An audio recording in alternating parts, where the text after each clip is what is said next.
Isinagawa ng Regional Police Community Affairs and Development Unit 5 o RPCADO 5 sa pangunguna ni Police Major Nesar Vinabol, officer in charge ng nasabing unit, ang Information Awareness Drive sa Bugtong Integrated School, Legazpi City, na dinaluhan ng mahigit 100 mag-aaral mula grade 6 at 7. Layunin ng naturang aktibidad na palawakin ang kaalaman ng mga kabataan sa mga mahalagang isyung panlipunan gaya ng laban kontra illegal na droga, Anti-Bullying Act, bawal bastos law at pag-iwas sa maling pagpapakalat ng peking balita o fake news.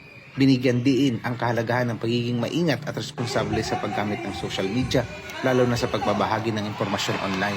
Tinalakay rin sa programa ang kahalagahan ng Unified 911 Emergency Hotline, kung saan maaaring tumawag ang publiko upang humingi ng tulong o anumang uri ng assistance mula sa kapulisan. Aktibong nakilahok ang mga mag-aaral sa talakayan, kung saan sila ay nagbigay ng mga katanungan, opinyon at sariling ideya hinggil sa mga paksa na tinalakay. Ipinakita ng kanilang partisipasyon ang mataas na antas ng kamalayan at interes sa mga isyong may malaking epekto sa kanilang kapaligiran at kinabukasan. Bilang bahagi rin ng programa, nagpaalala ang RPCADO 5 ng ilang safety tips para sa nalalapit na pagdiriwang ng undas.